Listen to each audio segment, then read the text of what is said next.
Friends, இன்றைக்கு video கொஞ்சம் இன்ட்ரெஸ்டிங்கான ஜாலியான வீடியோ அப்படின்னு தான் நினைக்கிறேன். அதே சமயம் கவனமாக பார்க்க வேண்டிய வீடியோவும் கூட. காரணம், அதில் வருகிற ஒரு சில வார்த்தைகள் நம்ம குடும்பத்தில் இருக்கிறவங்களுக்கு முகம் சுளிக்க வைக்கலாம். காரணம், அந்த டாபிக் செக்ஸ் அப்படின்னு இருக்கிறதுனால சில நேரம் அவாய்ட் பண்ணலாம், ஸ்கிப் பண்ணிட்டு வேற வீடியோஸும் பார்க்கலாம். ஏன்னா ஓஷோன்னு வந்த பிறகு இந்த செக்ஸ் அப்படிங்கிற வார்த்தையை அவாய்ட் பண்ண முடியாது. முன்னாடியே வார்ன் பண்றதுக்கு ஒரு காரணம், ஜென் செக்ஸை பற்றி என்ன சொல்கிறது என்கிற கேள்விக்கு ஓஷோவின் நகைச்சுவை கலந்த ஜாலியான விளக்கம் தான் இந்த வீடியோ. அதனால தான் விருப்பம் உள்ளவங்க கண்டினியூ பண்ணி பார்க்கலாம். ஸோ வாங்க, let's go into the video. நண்பர்கள், வீடியோவை பார்க்கறதுக்கு முன்னாடி உங்களிடம் ஒரு சில வார்த்தைகள்.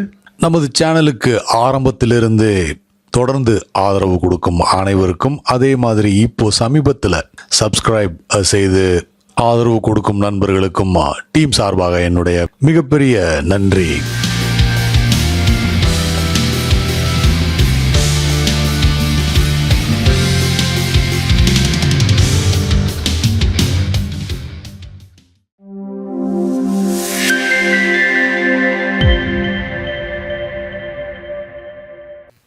Zen has no attitudes about sex. செக்ஸை பொறுத்தவரையில் எந்தவித அணுகுமுறையோ மனப்பான்மையோ ஜென்னிற்கு கிடையாது. That is the beauty of Zen.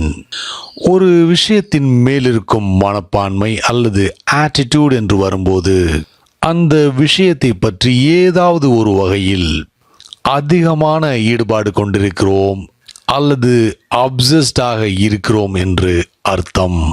உதாரணமாக, ஒருவர் செக்ஸிற்கு எதிரானவர் என்று வைத்துக் கொண்டால் he has an attitude என்று அர்த்தம்.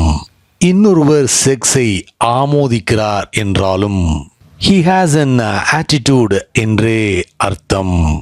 ஆனால் ஜென்னை பொறுத்தவரையில் it has no attitude about sex. எந்த காரணத்திற்காக அல்லது எதற்காக ஒருவருக்கு செக்ஸை பற்றி ஏதாவது ஆட்டிடியூட் இருக்க வேண்டும்? That is the beauty of it. Zen is utterly natural.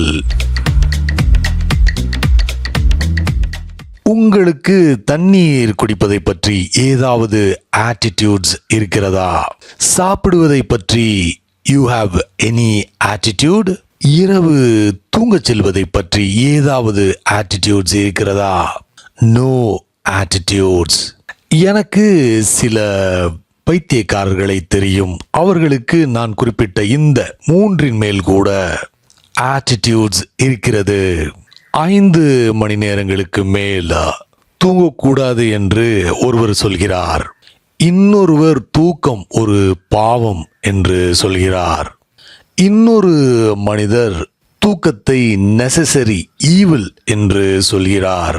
3 மணி நேரம் மட்டும்தான் தூங்க வேண்டும் என்று சொல்லும் நபர்களும் இந்தியாவில் இருக்கிறார்கள். 10 வருடங்களாக தூங்காத ஒருவரை பற்றி கேள்விப்பட்டிருக்கிறேன். இந்த ஒரு காரணத்திற்காக மட்டும் ஒரு கூட்டம் அவரை சாமி என்று வணங்கி கொண்டிருக்கிறது. அந்த நபருக்கு வேறு ஒன்றும் தெரியாது. ஒரு திறமைகளும் இல்லாத மனிதர். தூங்காமல் இருப்பது மட்டும்தான் அவருடைய ஒரே திறமை. ஒருவேளை அவர் இன்சாம்னியாக் ஆக இருக்கலாம். அப்படி என்றால் அதை திறமை என்று சொல்ல முடியாது. அவரால் தூங்க முடியவில்லை, அவ்வளவுதான்.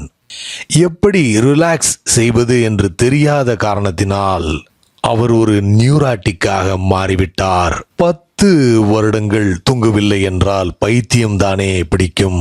அவரை பார்ப்பதற்கு கூட்டம் வர ஆரம்பித்தது. பிறகு வழிபட ஆரம்பித்தார்கள். அவர் ஏதோ பெரிதான ஒன்றை அடைந்து விட்டதாக அந்த கூட்டம் நம்பியது. எதை அடைந்து விட்டார் அந்த நபர்? அவர் ஒரு அப்நார்மலான மனிதர், அவ்வளவுதான். ஒரு நோயாளி. தூங்குவதுதான் இயற்கையான ஒன்று. அவர் எப்போதும் டென்ஷனாக இருப்பார். உள்ளுக்குள் குமுறி கொண்டு இருக்க வேண்டும். 10 வருடம் தூக்கம் வரவில்லை என்றால் யாருக்குத்தான் கோபம் வராது? ஆனால் இப்போது அது அவருக்கு மிகப்பெரிய முதலீடாக மாறிவிட்டது. இப்போது அதுதான் அவருக்கு வருமானத்தை தருகிறது. அவருடைய பைத்தியக்காரத்தனம் பிறகு மிகப்பெரிய இன்வெஸ்ட்மெண்டாக மாறிவிட்டது. இதற்காக மட்டும் ஆயிரக்கணக்கான மக்கள் அவரை வழிபடுகிறார்கள். இப்படி இருக்கும் பட்சத்தில் தூக்கத்தை பற்றி உங்களுக்கு ஆட்டிடியூட் இருக்கிறது என்றே அர்த்தம். சாப்பாடை பற்றி பலருக்கு பலவிதமான ஆட்டிடியூட்ஸ் உண்டு. இதைத்தான் சாப்பிட வேண்டும், அதை சாப்பிடக்கூடாது என்று ஏகப்பட்ட கலேபரம் செய்வார்கள். இந்த அளவுதான் சாப்பிட வேண்டும், 2 வேளைதான் சாப்பிட வேண்டும், இந்த அளவிற்கு மேல் சாப்பிடக்கூடாது என்று அவர்கள் செய்யும் அலப்பறைகள் ஏராளம். அவர்கள் உடல் என்ன சொல்கிறது என்பதை கவனிப்பதில்லை.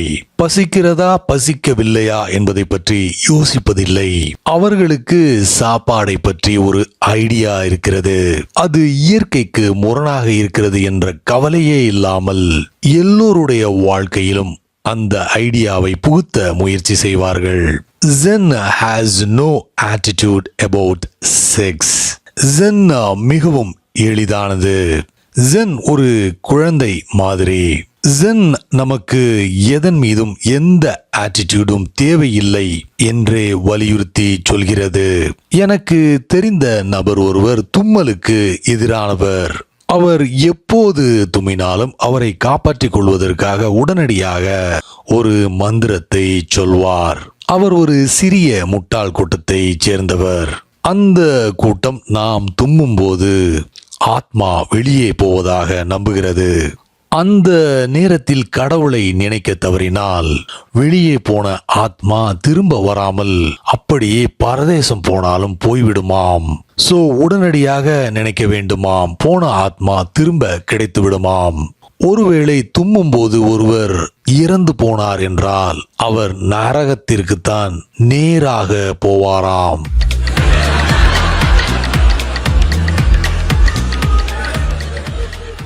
You can have attitude about anything. இது போன்ற attitudes நமக்கு இருக்க ஆரம்பித்தால் நம்முடைய இன்னசென்ஸை அது அழித்துவிடும். Zen எதையும் எதிர்ப்பதும் இல்லை, ஆதரிப்பதும் இல்லை. உதாரணமாக டான்ட்ராவை எடுத்துக்கொள்வோம்.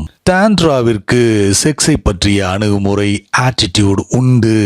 ஆனால் ஜென்னிற்கு செக்ஸையும் சேர்த்து எதை பற்றியும் ஒரு பிலீஃப் சிஸ்டம் கிடையாது. ஜென் செக்ஸை பற்றி எதுவும் சொல்வதில்லை. Zen has no attitude.